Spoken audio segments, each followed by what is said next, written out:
being successful at almost anything means having a passion for it. If you see somebody with even reasonable intelligence and a terrific passion for what they do, and who can get people around them to march even when those people can't see over the top of the next hill, things are going to happen. I mean, I can buy anything I want, basically, but I can't buy time. And so to have time is the most precious thing you can have. I better be careful with it. Yeah. There's no way I will be able to buy more time. And living in Omaha makes that easier. That makes it a lot easier. I for 50, whatever it is, well, then for 54 years, I've spent 5 minutes going each way. Now, just imagine that was a half an hour each way. You know, I know the words to a lot more songs, and that's about it. It adds up, doesn't it? Yeah, it really adds up. No, if you're talking an hour a day difference coming and going, and that's 2.5% of the person's work week. That means 40 years. You're talking about a year. What brings you the most satisfaction beyond family? Well, my greatest satisfaction is just staying in good health. I mean, when you're 86, I mean, you look at this a little differently. So you're in good health? Oh yeah. I mean, I enjoy every day. I enjoy. But what is it that you enjoy? Well, I enjoy running Berkshire. Yeah. I mean, if you get right down into my psyche, I mean, that's what I want to be. Yeah, no, it's been my painting for 50 some years. I get to paint what I want. I don't have to do follow what Wall Street is telling me to do next quarter or something like that. So I own the brush, I own the canvas, and the canvas is unlimited. Now that's a pretty nice game, and I get to do it every day with people I like. I don't have to associate with anyone that causes my stomach to churn. If I were in politics, I'd have to smile at a lot of people that I want to hit. You just don't talk to them. It's really, I've got a good deal. I'm hanging on to it. I often repeated the story. Brooke Astor once said to me, "I spent too much of my life worrying about what people thought of me, and then I only care about what I think of them now." Yeah, well, Brooke, I love Brooke. She was good. I only want to see people that I like. Yeah, and my business is, I'm lucky that way. I mean, business is so much easier than philanthropy. Philanthropy may be a whole lot more important, but in business, you're looking for kind of easy choices. You're looking for people that you like to associate with, and I mean, to an extent, I can create the world around me. Are you saying to me, if somebody walked in your door and they want you to buy their company, and you saw it as a golden goose run by with a farmer I didn't like? I would say no. You'd say no, because even though you knew it would. Charlie, marrying for money is probably a bad idea under any circumstances, but if you're already rich, it does not make any sense at all. You believe in America. Absolutely. You have said to me more than once, I would give up a year of my life just to know what the next 50 is going to be like. Yeah, even the next 4 now. I mean, why'd you pick 4? I don't know, just number that came to me. It is just fascinating what's happened just in my lifetime. In the 86 years. I should mention one thing about reading. It was at the library here at Columbia that I wish I spent probably more time than any other student. I lived there practically, but I pulled the book out there. Happened to be Who's in America, and it told me something about my professor Benjamin Graham. And then I looked up and I went to the library and I said, I want to learn more about this because I learned this over here. That changed my whole life. We own Geico now because of that librarian directing me to some other book and then following through on that.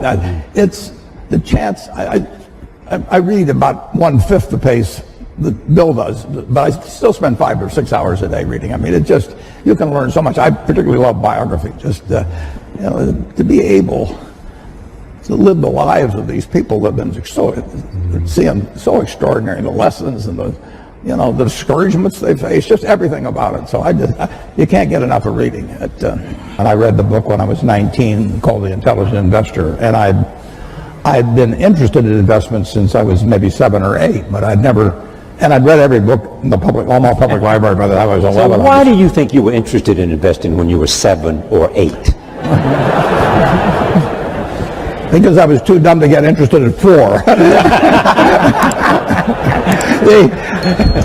my dad had a very small investment firm, and I would just go down and I read all the books that he had there, waiting to go to lunch or whatever it might be, and then I went to the public library and read them all, and it just was a fascinating subject to me.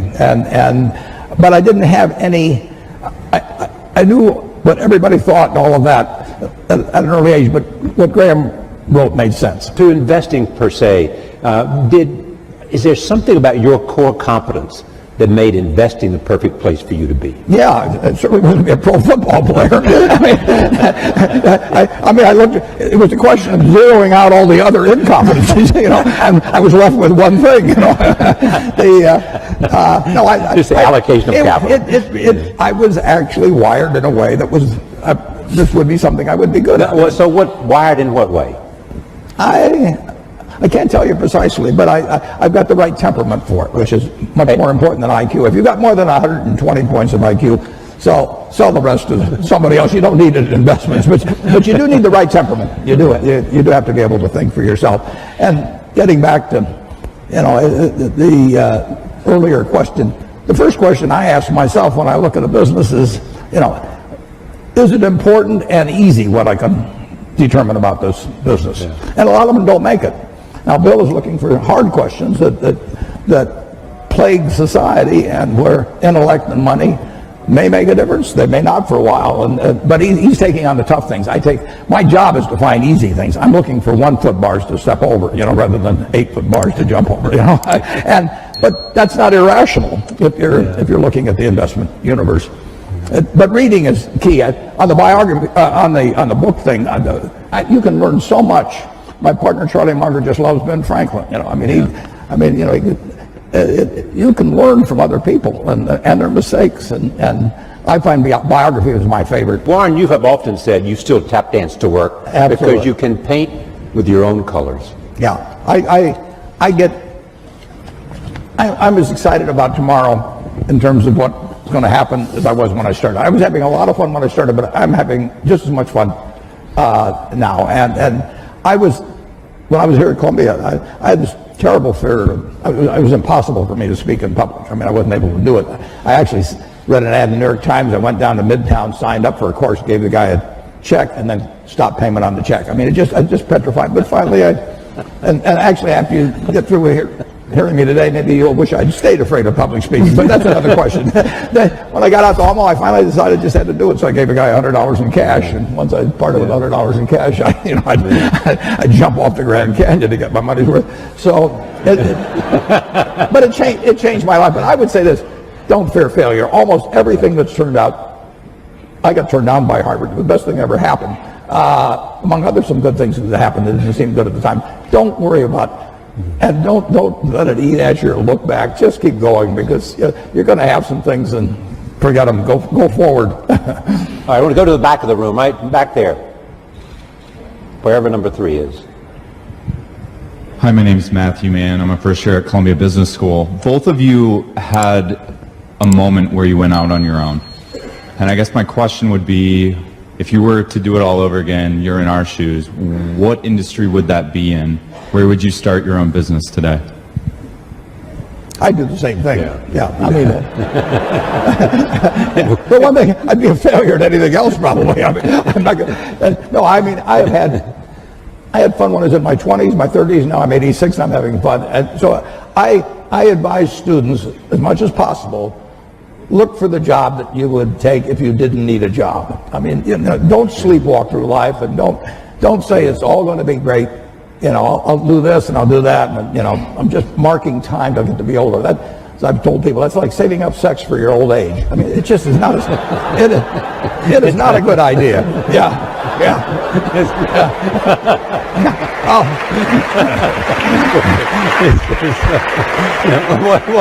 What are you urging them to do? I'll explain it. Just what I'm talking about. Now,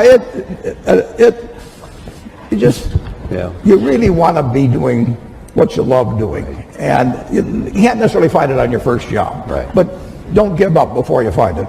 The difference between now and 60 or 70 years ago in the ability of really bright people, really innovative, really energetic people to get finance to do things is just dramatically better than it was at that time. So now, if you've got good ideas, and there's good ideas right in this crowd, and you've got energy, it's far easier to get finance to move forward those ideas than you could 50 or 60 years ago. Is that because of the internet or crowdsourcing, or what is it? It's just lots more capital Lots more around, capital. and people more optimistic about.